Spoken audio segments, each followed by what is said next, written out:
Es Jorgito, el más rico. Es Jorgito, qué buenas mango. Cariló es un lugar ideal para el descanso en cualquier época del año. Costa Cariló es tu mejor opción. www.costacariló.com. Contamos con apartamentos totalmente equipados, pileta cubierta climatizada, estacionamiento, sala de juegos para los más chicos y spa para los más grandes. Todo lo que necesitas está aquí. Costa Cariló posee una ubicación inmejorable sobre la playa y con salida directa al mar. Reserva ahora al 011-5272-0354 o ingresa a www.costacariló.com y reserva online con el mejor precio asegurado.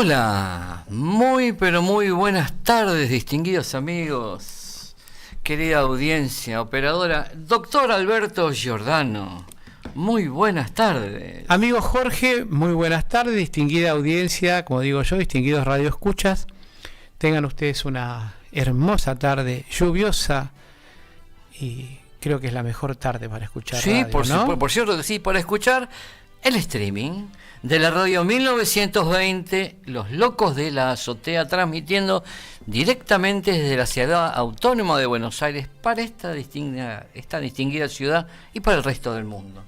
Mayormente no nos escuchan en directo, no han tenido la fortuna de colocar la galera en el ángulo indicado, pero nosotros nos encargamos de transmitirlo y de enviarlo a nuestros queridos amigos. Así que bueno, comenzamos. Me llama la atención, vos tenés algo ahí a mano, ¿no? Sí, yo acá tengo algo a mano que es nada más y nada menos, muchos oyentes de nuestra audiencia van a recordar cuando mencione esta joya que tengo en mis manos. ¿De qué se trata?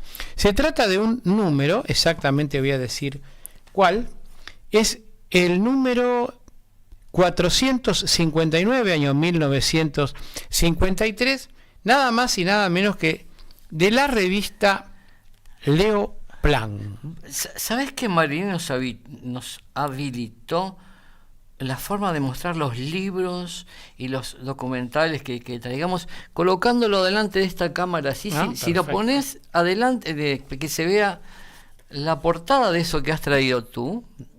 Ahí está, ahí se ve, ¿ves? Leo Plan. Qué interesante, amigo. Muy bien, muchas gracias, Marini. Bueno, muy amable. A ver, quizás cuando uno se refiere a Leo Plan,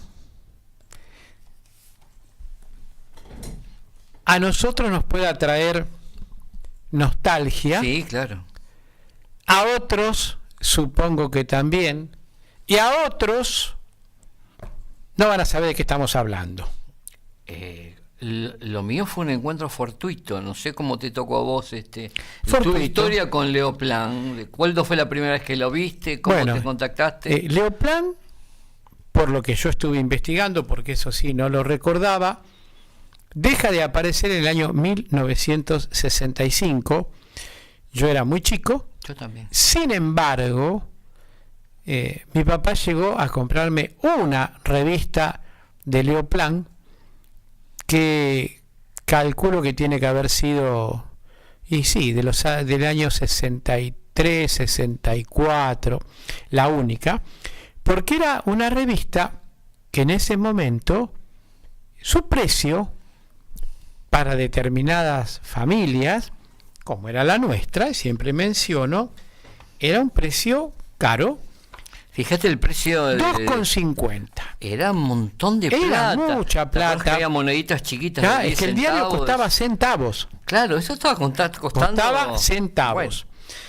Entonces me llegó esta revista y yo quiero brevemente hoy mencionar algunas cuestiones que tienen que ver con ella. Estuve hurgando, porque no lo conocía, y me encontré con una sorpresa. La revista publicó más de 710 números, porque en principio era una revista mensual. El éxito hizo que la revista se convirtiera en no semanal, que era la idea que tenía Sopena, que era la editorial que la publicaba, Sopena, sino en forma quincenal.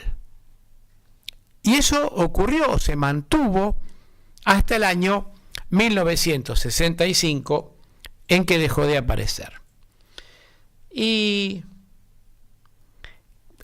la idea de la revista, como el mismo Sopena lo mencionaba, era ilustrar. Muchos pueden suponer o creer que era una revista ilustrada por las fotos o por los dibujos. No. Era ilustrar a quien llegara a sus manos. Y aquí que me encontré, y por eso lo quiero leer directamente, quiénes eran algunos de los autores, no que ellos publicaron, sino que la revista le publicó artículos a ellos, siempre con la autorización de las familias. Nunca tuvo la editorial Sopena, o Sopena Editores creo que era, nunca tuvo ningún inconveniente de derechos de autor, porque en esos momentos existían códigos no escritos. En esos códigos no escritos, la editorial Sopena los cumplía a rajatabla. Entonces se comunicaba con la familia, obtenía la autorización y publicaba. Y aquí, ¿quiénes publicaron en Sopena? Perdón, vuelvo a cometer el mismo error. ¿A qué artículo de estos o artículos o libros condensados, publicó la revista Leoplan? Dostoyevsky, Tolstoy, Chekhov, Julio Verne, Maupassant, Emilio Zola, Sommers-Maugham, Alejandro Dumas, Balzac, Jack London, Edgar Allan Poe, Ambrose Bierce, Sir Conan Doyle, Roald Dahl, H.G. Wells, lo recordamos, el hombre invisible. Todos estrellas lo que están nombrando. Giovanni Papini, ¿les suena? Sí. ¿Les suena? George Simeón. Y en general no desdeñaba la publicación de relatos policiales. ¿Cuál era el criterio que tenía Sopena? El policial distraía, el policial relajaba. ¿Por qué? ¿Y por qué la ubicación que tenía el policial en la revista?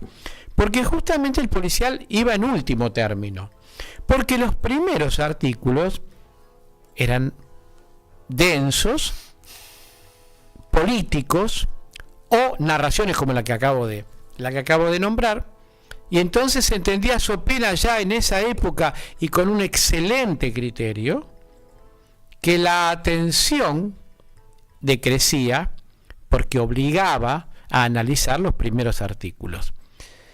Uno podría pensar, bueno, pero acá no es como una película, no hay ningún apuro, lee un artículo, mañana lee otro. No, comentaba esto Sopena, la leían de corrido. Entonces descansemos un poco, relajémonos con un policial. Y publicó muchos policiales. Vamos a esto. En la que tengo yo acá, un cuento de Leslie Charteris. ¿Quién es? Es el autor del Santo, de Simón me saco el Templar, sombrero. que uno lo identificaba siempre con Roger Moore. Con Roger Moore. Bueno, Roger Moore la protagonizó años después de que había desaparecido ya Leo Plan. Y acá está publicado por el autor Crimen por ultrasonidos. Yo la leí, no la voy a spoilear porque... No cuentes el final. No, por favor, ni el amigo. principio.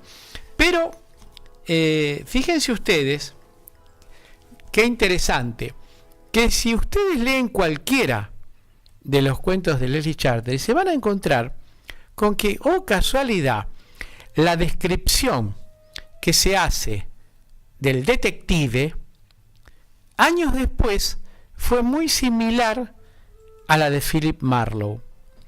Es decir, Philip Marlowe aparece después de Simón Templar. O casualidad. Y esas descripciones que realmente nos sumergen, como suelo decir yo, ¿no? En ese detective solo, en ese estudio polvoriento, siempre con el whisky en la mano, generando desconfianza a quien aparece como un futuro cliente y después termina resolviendo el entuerto. Bien, pero continuemos con esto que me parece interesante.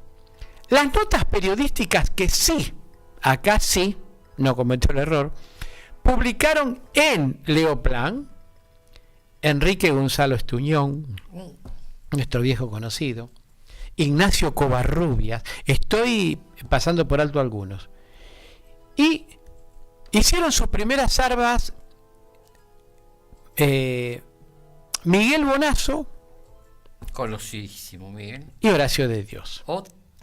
Bien. Todas mis mañanas estaban en esas TV blanco y negro y Horacio de Dios era o conductor o columnista, no podía faltar. Excelente. Y cuando se dedicó de lleno a la política, mejor todavía. Pero esta es una cuestión muy personal mía. Bien. Y el suplemento satírico que estuvo siempre a cargo de Miguel Brascó. Excelente. Y algo más que hoy a la mañana lo encontré. Rodolfo Walsh, discutido, pero al que no se le puede, muy no interesante. se le puede quitar sus méritos, se animó a escribir 2 poesías sobre 2 generales que habían sido fusilados por la Revolución Libertadora. Y los escribió, y su pena lo publicó en Leo Plan, en épocas en que el gobierno era un gobierno de facto. ¿Y se publicó? Sí. ¿Se censuró? No. ¿Será que el gobierno no sabía que existía una revista ilustrada que se llamaba Leo Plan? Porque, oh casualidad, que la censura cortaba con tijeras muy gruesas incluso casi todo muy finas, pero no, acá no ocurrió. Bien, yo encontré hoy en esta revista, el fin de semana lo encontré, un artículo de un psiquiatra que se llamaba Edward Stracker. La audiencia seguramente no va a saber de quién estoy hablando. ¿Por qué me llamó la atención?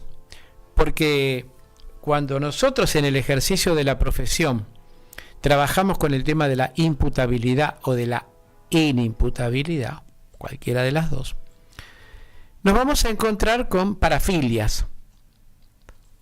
Y una de las parafilias quizás más frecuentes hoy, este artículo es del año 1953, hoy es nada más y nada menos que la esquizofrenia. ¿Por qué mencionó esta cuestión de la imputabilidad o de la inimputabilidad? Nuestros queridos oyentes pueden pensar, bueno, evidentemente el esquizofrénico es inimputable. Sí, es inimputable, es verdad, pero no es una cuestión matemática. Es decir, cometido el delito por quien sufre de esquizofrenia, el determinar si en realidad esa es la enfermedad o es, primero, determinar si es esquizofrénico. Segundo, si en un rapto, la esquizofrenia tiene etapas, si en un lapsus determinado lo cometió bajo los efectos de la enfermedad o de lucidez. Es decir, no es una cuestión tan simple de determinar, absolutamente, para nada. Nos ha tocado en algunas oportunidades, no en muchas, a mí particularmente en pocas, tratar con esquizofrénicos, y realmente, si no teníamos el dictamen del médico forense que establecía esa patología, el esquizofrénico podía hablar con nosotros horas y absolutamente no nos dábamos cuenta de que era esquizofrénico. Ahora, siempre que abrevamos en autores médicos para determinar la imputabilidad o para fundamentar o no, o para avalar al perito médico, siempre vamos hacia atrás y nos encontramos con Edward Stracker. Yo lo había leído. ¿Por qué? Porque siempre que uno busca un apoyo en su dictamen, y el apoyo es científico, no jurídico, tenemos que intentar primero entenderlo nosotros, porque no es sencillo. Y segundo, que lo entienda quien lo lee, que tampoco es abogado seguramente, y tampoco es médico. Puede serlo o no, pero si no lo es, que es el ciudadano común, el lenguaje, ya de por sí un poquito, no sé, creo que a lo mejor algún abogado se enoja por lo que voy a decir, un poco retorcido que tienen los abogados, y si a eso le agregamos un dictamen científico que ni siquiera lo entendemos nosotros y tampoco lo entiende el público, realmente es un escrito que se puede hacer un pequeño bollito y tirarlo hacia el cesto, tratando de embocarlo. Entonces, ¿a quién recurrimos? Y a estos autores. Edward Stracker fue el primer artículo, creo que es el primer artículo que tiene esta revista que tengo en mis manos, y por primera vez le pude ver en una foto la cara a Stracker. Tenía cara. Sí, no era artificial. No, pero no lo conocía. No, yo tampoco. Acá está. Justo se lo mostramos a la audiencia, ¿te parece? Ahí el caballero en el escritorio, ¿no es cierto? Sí. Lamentablemente la rajadura que tiene es producto de los años no permite visualizar exactamente bien la cara de Edward Gracias, Stracker. Marín. Pero existió. Pensemos también que, fíjense ustedes qué importante, cuán importante era esta revista y cuán ilustrada, no por la foto estaba, que yo creo que pocas publicaciones podían llevar al papel una foto de un científico tan importante. No era usual. Yo veo que la tapa está en colores. La tapa sí, que es una novedad. Es una novedad. Es una novedad. Leoplan sí. Yo no recuerdo en los años 50 lo que he visto en los kioscos, alguna y que otra que he comprado.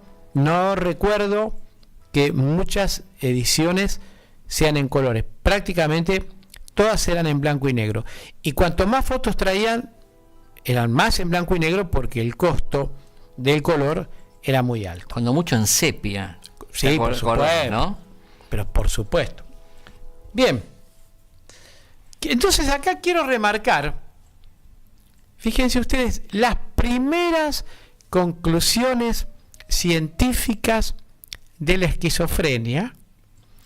En este caso, el médico no hace alusión al esquizofrénico delincuente, hace alusión a los inicios de la enfermedad como tal. Y estamos hablando de conclusiones a las que arribó Stracker hace exactamente 73 años.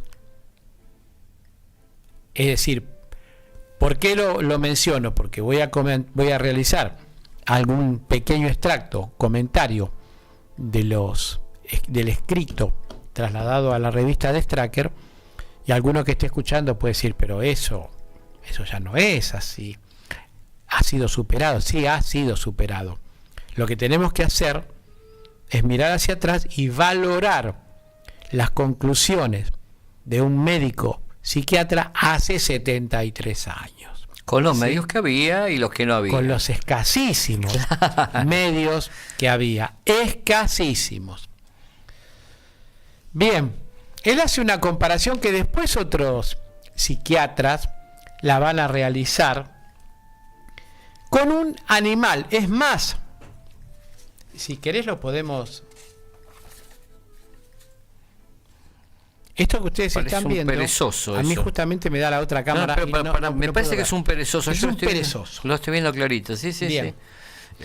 Entonces él hace la comparación del esquizofrénico con el perezoso. El perezoso, ¿por qué se lo llama así? Una vez un decano de la Facultad de Veterinaria, yo lo conocí, el doctor Silvaín, le pregunté, dígame doctor, ¿por qué se lo llama perezoso al animal? Me dijo, querido, porque es un vago. Pero es un vago, lo recuerdo. Yo debía tener 17, 18 años cuando me lo comentó. Claro. Entonces señala Stracker que a tal punto, porque explicamos las características del perezoso para luego relacionarlas con el esquizofrénico, el perezoso lo es en tal sentido que muchas veces tiene cría y si la cría despacito se mueve, el perezoso la pierde de vista y no hace a tiempo de ir a buscarla, la pierde. A tal punto es perezoso. El perezoso tiene una gran dificultad no para comer, pero por ejemplo para tener cría. ¿Por qué? Porque se cansa y le da pereza el sexo. Y está comprobado que el perezoso para recorrer 2 millas, no 200 ni 20 ni 200, 2 millas, puede tardar días. Esto que estoy señalando son palabras del doctor Stracker, no es un invento mío. El esquizofrénico, vuelvo a repetir, esquizofrénico no delincuente, lo que podríamos llamar en el derecho, un esquizofrénico pasivo, tiene la misma actitud y se lo compara con el perezoso. No solo en esa época, aún hoy también. Ha habido casos, y lo señala Stracker, yo conocí uno solo porque lo leí, que el esquizofrénico llega en un momento cuando se deja estar, ya vamos a ver por qué, llega a fingir su propia muerte. Y la finge. Y la finge de tal manera que obliga al médico a tener que medicarlo y luego a tener que alimentarlo a través de una vía parental porque no se alimenta. Porque él se siente que está muerto. Entonces no se alimenta. Decreta su muerte, digamos. ¿Cómo? Decreta su muerte. Su enfermedad, Claro. o la enfermedad Sí, decreta sí. su muerte. Correctamente. En esa época, esto sí lo habíamos leído, muchos enfermos esquizofrénicos contraían la tuberculosis. ¿Por qué? Porque justamente no se alimentaba. Y también pensemos esto, el esquizofrénico que en esa época llegaba, no al consultorio, a internarse, se encontraba con limitaciones. O sea, los hospitales públicos no podían albergar la cantidad de esquizofrénicos. ¿Y qué ocurría? Que entonces el esquizofrénico se demoraba en ser tratado. Al bajarle las defensas contraía tuberculosis, que era una de las enfermedades más comunes de los esquizofrénicos. Straker sí, lo encontré el fin de semana, hizo un descubrimiento.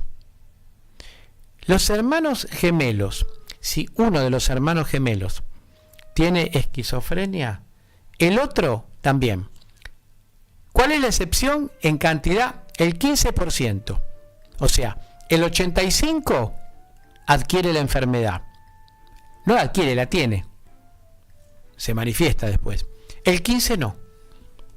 Este estudio lo realizó Straker. Y él menciona cuál es una de las características que él había encontrado como comienzo de diagnóstico para la esquizofrenia: la introspección. Él da varios ejemplos. Sería interesante si pueden conseguir la revista leerlo. El enfermo es introspectivo. Uno puede pensar, bueno, pero el esquizofrénico que comete delitos es justamente lo contrario. Sí, justamente lo contrario, pero eso es una excepción. Por eso estamos hablando del esquizofrénico pasivo. ¿Y cuál es el arma o el bastón en el que se apoya el esquizofrénico? La imaginación.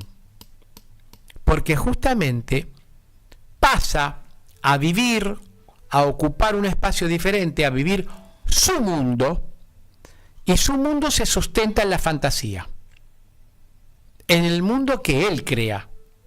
De ahí que una vez que lo creó, uno lo nota introspectivo, porque justamente ¿qué está ocurriendo? Está viviendo su mundo, ajeno totalmente a la realidad. A la ley de la realidad. Sí.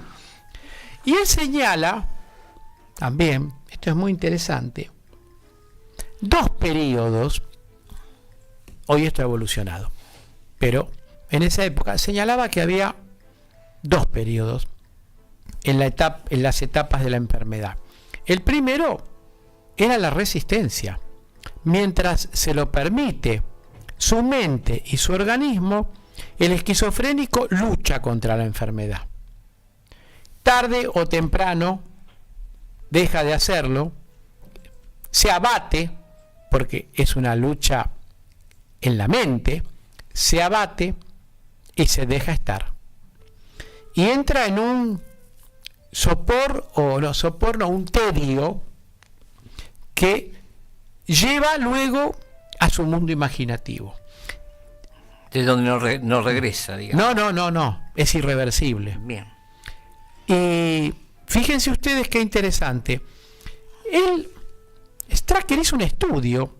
Yo no puedo decir si ese estudio rigor científico tiene, eso es seguro. Sí. Pero no puedo ahondar más porque justamente me resulta difícil, porque no soy médico. Pero encontró muchos casos. Debería tener una gran estadística, por lo que vos me estás diciendo. Muchísima. Porque yo después de leer el artículo, un libro te llama otro libro. Me llamó, sí, empecé a buscar. Seguro que sí. Aunque no es muy conocido Straker. Y encontró datos que lo llevaron a encontrar que en muchos casos el esquizofrénico tenía madre que lo repudiaba. Muchos, no dice exacto cuántos, dice muchos. Eso tiene que ver con lo que ahora lo llaman biodecodificación. Bien. Enfermedades asociadas a eventos en la vida como el que estás mencionando. Sí. Yo no lo sabía, bueno, lo desconozco, pero lo dejamos anotado. Es un dato que nos pasa Straker. Fíjense ustedes, el esquizofrénico no pierde su capacidad de razonamiento. No. A él le tocó tratar a un esquizofrénico que le dijo,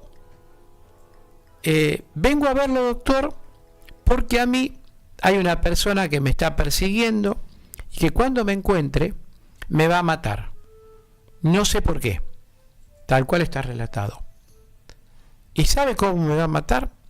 Me va a atar y va a hacer que una vez por hora me caiga una gota en la cabeza. Entonces Tracker le dijo, bueno, una vez por hora son 24 gotas por día. ¿Cuánto va a tardar Mucho. en morir? Y le dijo, lo tengo agendado acá, 8.792 años. Era exacta la cuenta, de acuerdo a la edad que tenía. Fíjense ustedes que no perdió la lucidez. No, El cálculo fue exacto. Pero estaba determinado a morir por la gota. 8.792 y ahí Sí, es donde se pierde. ¿Sí? Y para culminar ya, les voy a mostrar una foto que es patética. Vamos a ver una foto entonces. Esta es Marilyn. patética, ¿eh? No lo podía creer.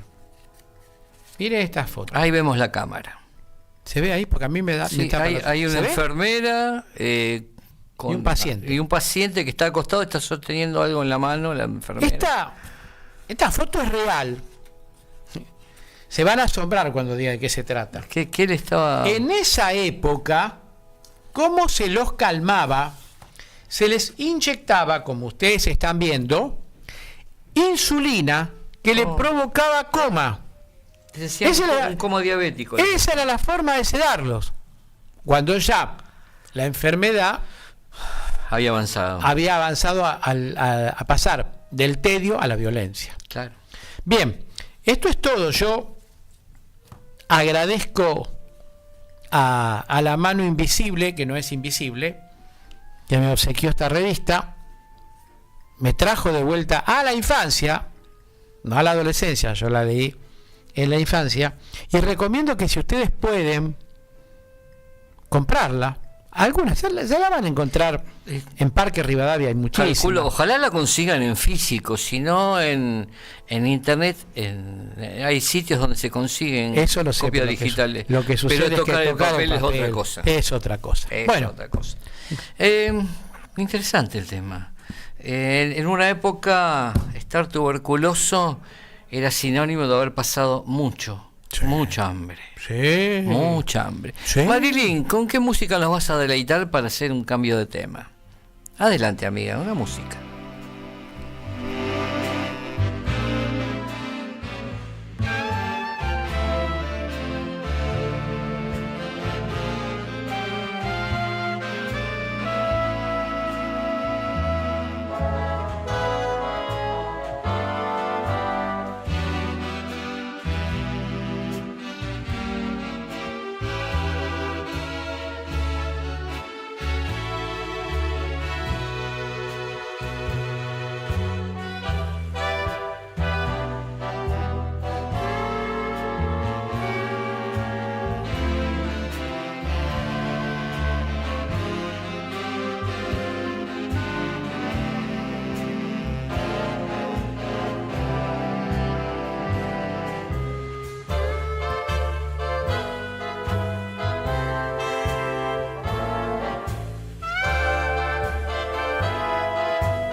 música. Qué buen gusto tiene Marilyn.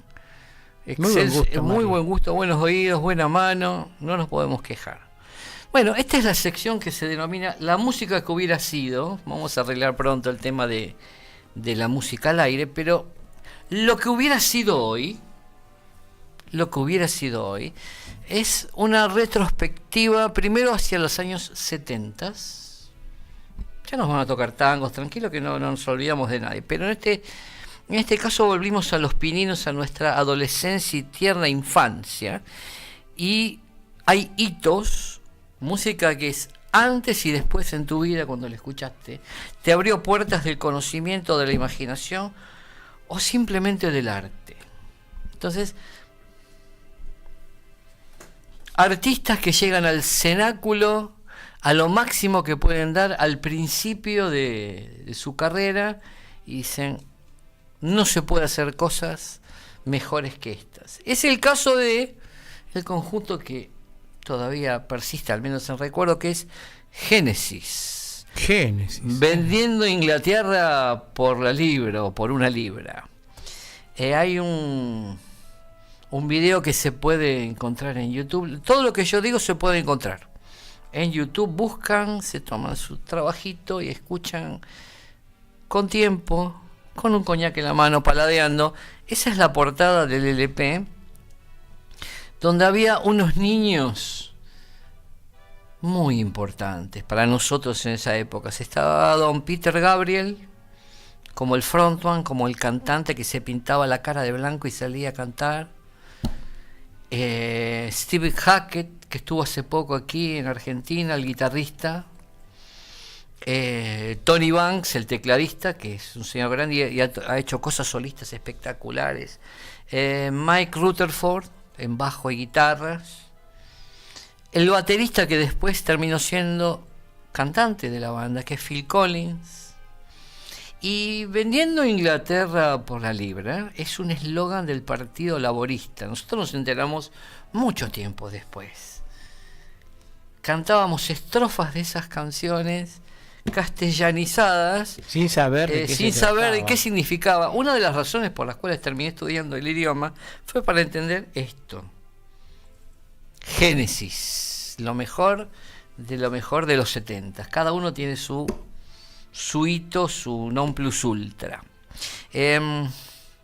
Coetáneos, encontrás una banda cuyo frontman, o sea, la persona que va al frente y que lleva la banda, el líder, es cantante y es flautista al mismo tiempo. Y quien sepa de qué estoy hablando, estoy mencionando a Jethro Tull. Ah, sí. Jethro Tull, recuerdo en la casa de mi amigo escuchando Grueso como un ladrillo, Thick as a Brick, que se consigue en vista y en sonido, en concierto. Ahí estás viendo, ese es Ian Anderson. Ahí lo tenés. Ese es Ian Anderson. En Jethro Tull en vivo, el 19 de febrero de 1977. Jethro Tull, tuve que buscar y encontré por qué habían elegido el nombre de esa persona. Era un agricultor del siglo XVIII que inventó la primera máquina sembradora, una especie de máquina con los cuales agujereaba la tierra y permitía sembrar todo al mismo tiempo. Se ve que hizo una gran diferencia en los cultivos. La gente se moría de hambre por no saber sembrar, hasta que este amigo, don Jethro Tull, se dedicó a esto. Jethro Tull tiene varios LPs que son para colgar de un cuadrito en la pared, Aqualung. Hay mucho. Dense una vuelta por Jethro Tull y el universo del flautista mágico, por favor. A continuación viene un señor que todavía nos acompaña en estas tierras, unificando el globo terráqueo, diciendo que Rick Wakeman es ciudadano del mundo, el tecladista de Yes. ¡Qué maravilla! El hombre capaz de tocar 2 o 3 teclados al mismo tiempo, con sus manos extendidas, el pelo largo por aquí rubio. Un genio. Ha tenido 1000 discusiones con la gente de Yes, de la banda de Yes. porque los muchachos gustaban de fumar hasta el verdín de la vereda y el señor era vegano, terminó siendo diabético, pero eso son cosas de la edad, y él era naturista, comía vegetales y todo preparado natural, y los muchachos se castigaban, decían no, con su túnica y con sus cosas, un carácter importante, hizo fortunas de dinero. Ahí te sabes, Rick Wakeman viaja al centro de la Tierra. Qué maravilla, viaja al centro de la Tierra. Después hizo versiones más modernas, con otra tecnología, pero siempre me quedó la primera. La que más me gustó fue la primera. Acorde a la película que se hizo, Viaja al centro de la Tierra, tiene bastante que ver con esto, el cuento de Julio Verne estamos hablando, ¿no? El LP Viaja al centro de la Tierra es de 1974. Es el segundo CD que compré de este amigo. El primero fue Las 6 esposas de Enrique vive, ¿no? VIII. ¿Vive, me dijiste? Vive todavía. Sí, vive. Toca con los hijos, sigue en actividad todavía. Estamos nombrando grandes estrellas cuando el rock progresivo era la clave del arte, y a través del arte encontrar el futuro, que es esto. El futuro es esto que está ahora.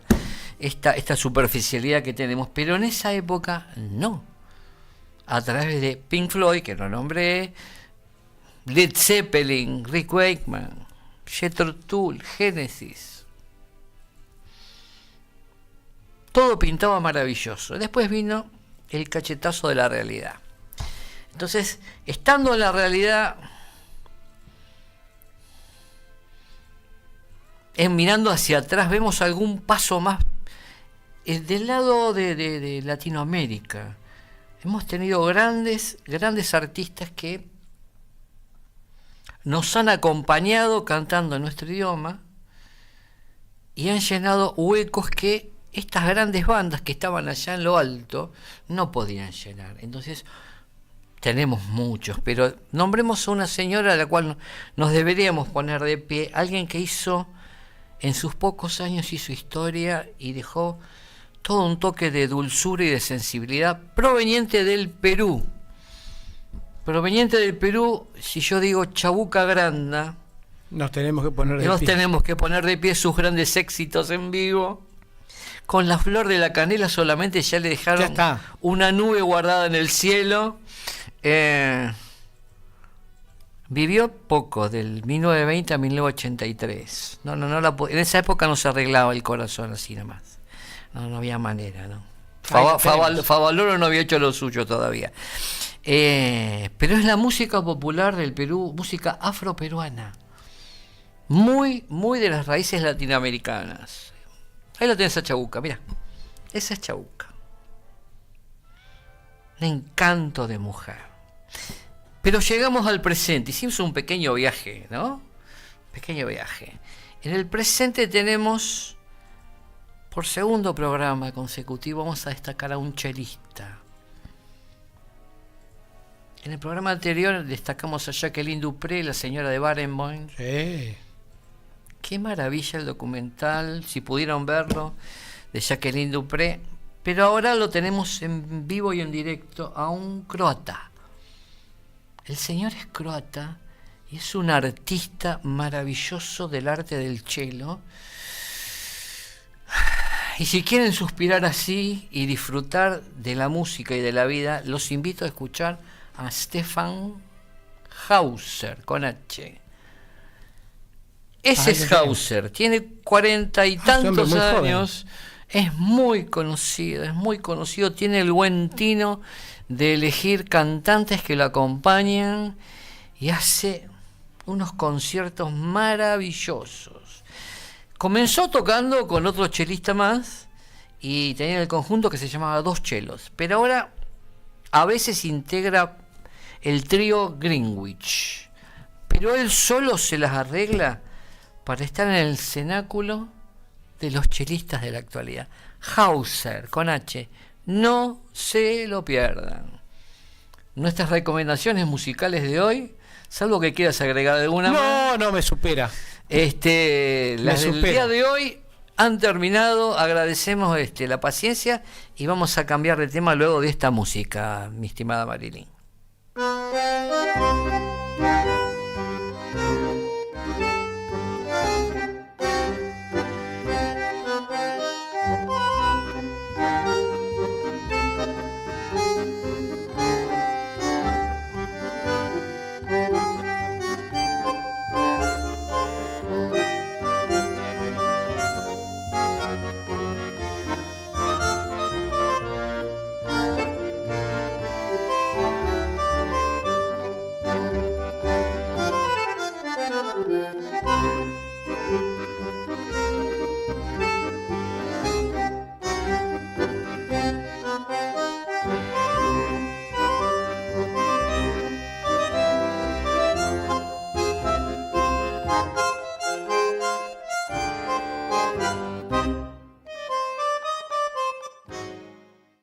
Bueno, ¿qué tal el viaje por la música? ¿Te gustó, amigo? Sí, sí.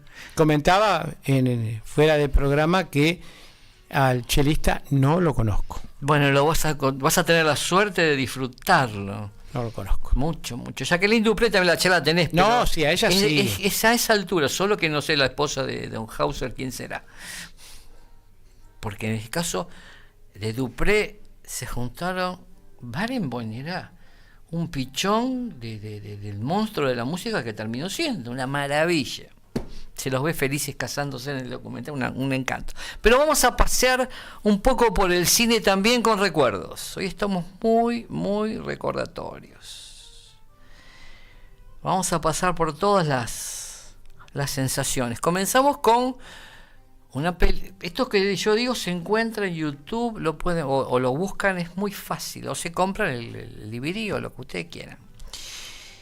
La película, una de esas que uno dice antes y después, La Zona Muerta de Sí. David Cronenberg. Sí. Trabajando Christopher Walken, el mejor Christopher Walken, Brooke Adams, Tom Skerritt, Martin Sheen haciendo de malo. Ese es Christopher Walken con su cara de loco número 3, a punto de hacer cosas fabulosas. Ahora le tienen que poner a todo CGI. ¿Sabes lo que es el CGI? No. Imágenes creadas por computadora. Bueno. Entonces te hacen los grandes más grandes y a los malos más malos. Todos vuelan, todo. Bueno, no, acá no. Si la miran de noche, consíganse el muñequito para ir a dormir después. La Zona Muerta, fabulosa. Del año 1983. Vamos un poquito para atrás y quiero ir a nuestra tierna infancia y acordar lo que era romanticismo de verdad. Dicen que el amor, si no tiene un poco de dolor, no es amor de verdad. No sabes lo que perdés si no lo perdiste. Pero esta película que yo nombro ahora es un clásico de los recontra clásicos, por la música, por las imágenes que parecen cada una sacada de un cuadro, pintado por el mejor pintor. Y si yo digo Doctor Zhivago, Omar Sharif trabajaba. Omar Sharif. Vos viste que yo siempre cuando nos encontramos una persona buena, yo te digo, esa era buena persona. Lo dije de Marechal, lo dije del Chango Nieto en otras radios, pero yo te lo remarco. En este caso no. Este era un no bueno, Omar Sharif, con toda la pinta que tenía. La única persona que públicamente apostó en contra de Argentina en la guerra de Malvinas. ¿Se apuesta? De todo. Apostó en contra de Argentina. Ganó en eso, perdió nuestra estima para siempre. Sí. Julie Christie. Qué mujer bonita. Aun cuando vino a filmar Miss Mary aquí en Argentina, era grande, era mayor y seguía siendo bonito. Geraldine Chaplin, joven. Que heredó del padre, por suerte, lo que heredó el talento. Sí. Para actuar, es muy buena. Y como estuvo casada con Carlos Saura, sabe hablar español, se le entiende todo. Sí, perfecto. Y es buenísima actriz. Sir Alec Guinness. Oh, Rod Steiger, que no hace tanto que... Qué buen actor, Rod Steiger. Y un depravado intelectual con una cara Klaus Kinski. Klaus Kinski, por favor. Drogón y actor al mismo tiempo. Por Dios. Leí hace Fitzcarraldo. poco la vida de él, Claro. y era más o menos lo que se reflejaba en las películas. Sí, totalmente. Nombre difícil, Esa película ganó 2 o 3 premios. Por ejemplo, en los Oscars, mejor guión adaptado, mejor banda sonora, mejor cinematografía, mejor dirección de arte y mejor diseño de vestuario. Esas canciones bajo la nieve callando, gente abrazadita mirando el fuego, por favor, mírenla antes de que venga el frío de verdad y no les dé ganas. Seguimos con un par más. Pasamos de el recuerdo de la Rusia zarista, porque esto está ambientado en la Revolución Rusa, en la época de la Primera Guerra Mundial, y filmado en 1965, saltamos a 1973. Y tenemos una película ganadora de un Oscar, creo que le ganó a la historia oficial nuestra, que es Amarcord. Marco la de Fellini. Amarcord. Eh. Y de Fellini le teníamos que poner todo de vuelta. ¿Y qué música? La música de Amarcord, ¿cuál era? Música. La de Función Privada. ¿Se acuerdan Claro. que murió hace poco Berruti. Rómulo Berruti? Y era asociarlo a Rómulo Berruti y a Carlos Morelli con la música de Amarcord en Función Sí, Privada. Función Privada. Las Noches de sábado. Las noches de sábado, era época de los militares y era complicado salir, porque uno donde tuviera el pelo, como yo tengo el pelo ahora razonablemente largo, pero en esa época era peligroso andar así con un libro abajo de la mano. Sí, peor. Delincuente por las dudas. Era arriesgarse a pasarlo mal. Amarcord, que significa yo me acuerdo. Yo me acuerdo. Música de Nino Rota. Música de Fellini. Nino Rota. En la Italia fascista en 1930. La última película que nombro hoy es Z, de Costa Gavras. Oh. Tuve la oportunidad de escucharlo a Costa, yo decía Costa Gavras, en el Luna Park cuando vino. ¡Qué maravilla! Z. Yves Montand, Irene Papa, Jean-Louis Trintignant, Renato Salvatori. La música espectacular, la historia de un crimen político real llevada al cine. Y Z significa ser o él vive. O él está vivo. De 1969. La última recomendación para que busquen un pequeño video de la señora China Zorrilla, que hace una exposición de ellas que hacía con lo que se ganaba la vida cuando no actuaba en público. Se llama Había una vez. Y si piensa que nosotros hablamos demasiado, China habla por nosotros dos, por la operadora, por toda la gente que está en la cuadra, y no tiene desperdicio. Esa señora vivió muchas vidas en una vida. Es verdad. Hicimos unos cuantos viajes en esta pequeña travesía de Estamos en el Aire. Nos queda el tiempo para despedirnos, agradecerles seguramente a las autoridades de la radio que nos dejen pasar música, a la operadora que debe tener 20 dedos por sus manos mágicas, a la gente que nos tiene la paciencia de escucharnos, ojalá les haya servido, y si lo disfrutaron la mitad de lo que lo disfrutamos nosotros, seguramente valió la pena. Amigo. Bueno, ya dijiste todo, así que a mí me resta agregar que, como decía Julio Jorge Nelson, si Dios así lo permite, nos volveremos a encontrar la próxima semana. Que tengan una hermosa semana, y si en algún momento se sienten aburridos, vuelvan al link del programa y vuelvan a escucharlo. Hay cosas que son para anotar o para volver a ver, con Sí, toda certeza. La verdad que sí. Muchas gracias. Gracias. Muy buenas tardes.